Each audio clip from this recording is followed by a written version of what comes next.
Good morning students. 10वीं वाले बच्चे सिद्धि हिंदी विद्यालय के इस ऑनलाइन क्लासेस में आपका हार्दिक स्वागत है। अब बच्चों यहाँ पे हमारा व्याकरण में जो लेसन चल रहा है वो समास है। हिंदी भाषा के भीतर हमने समास की परिभाषा देखी, पूर्व पद उत्तर पद देखे। समास में करीबन 6 प्रकार होते हैं। तत्पुरुष समास पहला उसका प्रकार हमने देखा। तत्पुरुष समास में भी उसके 6 उपभेद हैं। कर्म तत्पुरुष, करण तत्पुरुष, संप्रदान तत्पुरुष, अपादान तत्पुरुष, संबंध तत्पुरुष, अधिकरण तत्पुरुष। उसके बाद हमने समास का दूसरा प्रकार देखा, द्वंद्व समास। तीसरा प्रकार देखा द्विगु समास। चौथा प्रकार देखा कर्मधारय समास। पांचवा प्रकार देखा बहुव्रीहि समास। ठीक है, बहुव्रीहि समास में हमने देखा कि जिसमें पूर्व पद और उत्तर पद दोनों पद मुख्य नहीं होते हैं, उसके अतिरिक्त कोई तीसरा पद ही प्रमुख होता है, अर्थात प्रधान होता है, उसको बहुव्रीहि समास कहते हैं। जो उसके बहुत सारे उदाहरण हमने देखे। अब यहाँ पे समास का जो छठा यानी अंतिम प्रकार है उसकी हम चर्चा करते हैं। छठा प्रकार है समास का यहाँ पे अव्ययी भाव समास।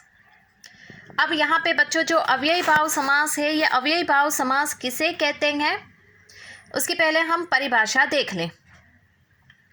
तो यहाँ पे जो अव्ययी भाव समास है उसकी परिभाषा में इस समास में पहला पद अव्ययी होता है, इसके योग से समस्त पद भी अव्ययी बन जाता है। समास का पहला पद प्रधान होता है। अब आप सबसे पहले तो बच्चों मैं आपको अव्ययी किसे कहते हैं वो बता दूं, जिसमें यहाँ पे वचन कारक, ठीक है, लिंग वचन कारक जो होते हैं ये उसमें कोई बदलाव नहीं आता। अर्थात यहाँ पे ऐसे के ऐसे ही कुछ एक शब्द ऐसे होते हैं जो जैसा है वैसा ही है, उसमें कोई बदलाव नहीं आता है। जैसे यहाँ पे हम उदाहरण देखेंगे तो उदाहरण में बहुत सारे ऐसे शब्द हैं जो ऐसे के ऐसे ही हैं, उसमें कोई बदलाव नहीं आता है। हम देखेंगे तो और ज़्यादा हमारे दिमाग में ये अव्ययी भाव जो है वो क्लियर हो जाएगा। अब यहाँ पे सबसे पहले तो जो पहला पद अव्ययी होता है, अव्यय पहला पद, ठीक है, तो आप सोचोगे कि मैडम पहला पद आप कहते हो अव्ययी, जैसा है वैसा ही उसको मतलब स्वीकार किया जाता है, उसका रूप नहीं बदलता है, उसको अव्ययी कहते हैं हम।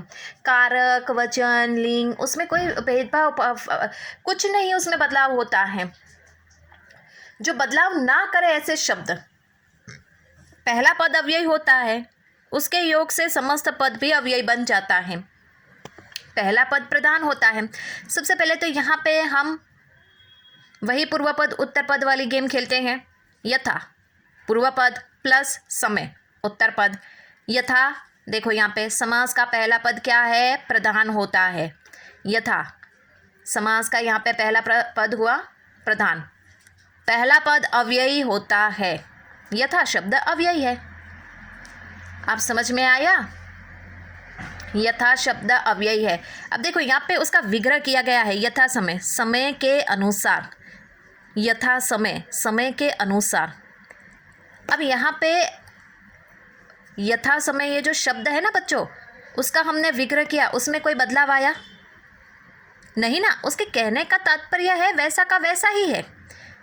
यथा समय, तो यथा समय जो शब्द का अर्थ होता है उसके अर्थ में कोई बदलाव नहीं करता है, बल्कि पूरे पद को ही अपने में समेट लेता है। अव्ययी, पहला पद अव्ययी, यथा शब्द अव्ययी है। क्यों? क्योंकि यहाँ पे वास्तविक है, जैसा है वैसा ही है, उसमें कोई बदलाव नहीं आएगा। दूसरा उदाहरण हम देखते हैं, आजीवन। आजीवन, आ क्या है यहाँ पे पूर्व पद, जीवन क्या है उत्तर पद। आ यहाँ पे जो है वो क्या है, प्रधान है। आजीवन, अब सबसे पहले आजीवन, आजीवन का अर्थ क्या होता है, जीवन भर। विग्रह करेंगे तो जीवन भर, आजीवन यानी जीवन भर। तो अब समझ में आया। उसमें कोई अर्थ में बदलाव नहीं हुआ। आजीवन का मतलब ही जीवन भर होता है, मतलब उसका हम विग्रह करेंगे ना बच्चों, तो इस तरह से विग्रह करना है कि उसमें बदलाव नहीं आए। कहने का मतलब कभी कभी क्या होता है कि जैसे कि हमें कुछ एक शब्द होते हैं ना, शब्द के बहुत सारे, जैसे कि यहाँ पे पर्यायवाची हमने देखे ना, एक शब्द है उसके पर्यायवाची हमने रखे, लेकिन जो शब्द का अर्थ है उसमें बदलाव नहीं। सूर्य, तो सूर्य के जो पर्याय दूसरे कौन कौन से नाम है वो हमें पर्याय में लिखने थे। सूर्य की जगह चंद्र नहीं लिखना है, वो तो विरोधी हो जाएगा। समझ में आ रहा है? अर्थ में बदलाव नहीं करना है। अव्यय भी ऐसा ही है बच्चों, उसमें भी अर्थ में परिवर्तन नहीं होता है।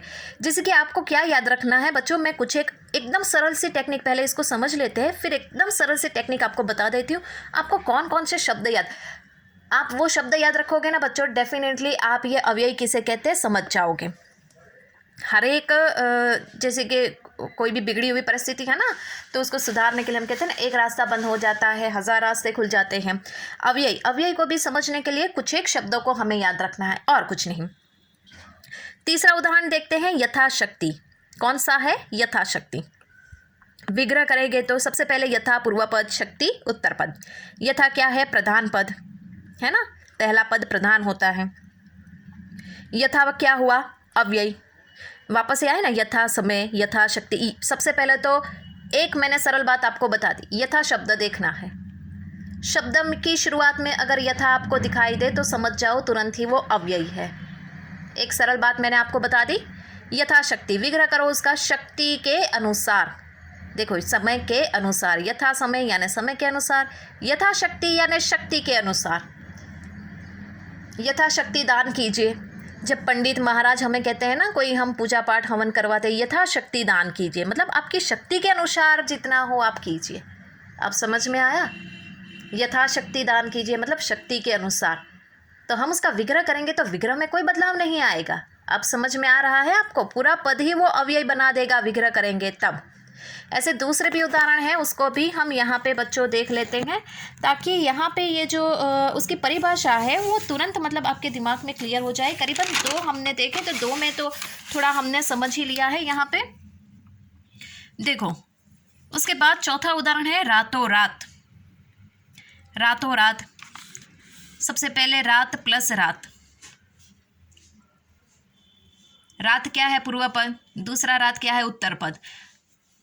विग्रह करेंगे तो रात ही रात में। हम कहते हैं ना, रातों रात बदल गया, मतलब एक ही दिन, मतलब एक ही रात में वो बदल गया।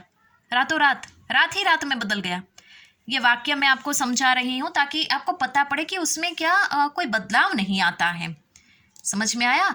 जो शब्द होता है, शब्द के अर्थ में तो बदलाव नहीं आना चाहिए। किसमें? अव्ययी भाव समास में। अव्यय में क्या, जैसा शब्द रहता है ना वैसा का वैसा ही रहता है, उसमें रूप नहीं बदलता है। जैसे रातों रात ये उदाहरण है ना, वैसे यहाँ पे बहुत सारे ऐसे उदाहरण ले सकते हैं हम। जैसे कि यहाँ पे धर्मा धर्म है ना, धर्मा धर्म, या फिर हाथों हाथ।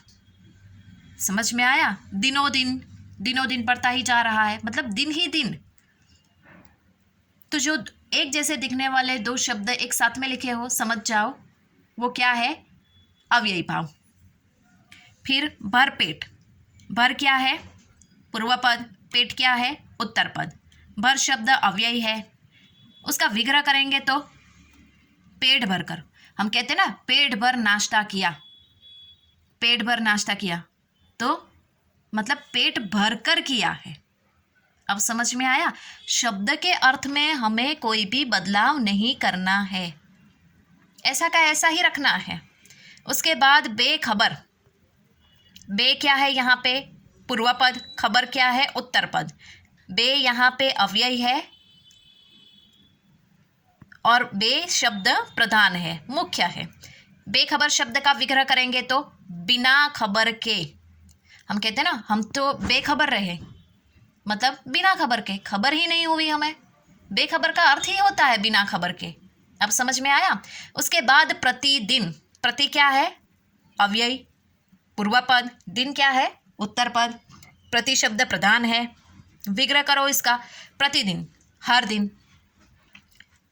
जैसे कि वाक्य में आपको बताऊं तो, सूर्य प्रतिदिन पूरब से निकलता है। तो प्रतिदिन मतलब सूर्य हर रोज, हर दिन अब समझ में आया। उसके बाद प्रतिक्षण, प्रति क्या है पूर्व पद, क्षण क्या है उत्तर पद, ठीक है। उसके बाद उसका विग्रह करेंगे तो हर क्षण, हर क्षण। तो आपको बच्चों यहाँ पे याद रखने वाले कौन कौन से शब्द, जैसे कि बे, आ, यथा, रातों रात, दिनों दिन, आ, समझ में आया। तो ये शब्द आपको सिर्फ याद रखने हैं शुरुआत में। शब्द की शुरुआत में अगर यथा हो, बे हो, आ हो, प्रति हो, एक जैसे दिनों दिन हो, रातों रात हो, तो ये शब्द से क्या अव्ययी भाव बनता है। इतना सिर्फ आपको याद रखना है, ठीक है। तो बच्चों आज के इस वीडियो में हम यहाँ तक रुकते हैं। आगे के वीडियो में ये जो दूसरे उदाहरण है वापस उसको मतलब देखेंगे, ताकि थोड़ा और आपको क्लियर हो जाए। बिल्कुल जल्दबाजी नहीं करना है, हमें बिल्कुल शांति से यहाँ पे दिमाग में लेना है। ये अव्ययी भाव समास बहुत सरल है, आप थोड़ा सा ध्यान दोगे आपके दिमाग में वो बैठ जाएगा, ठीक है। तब तक के लिए थैंक यू।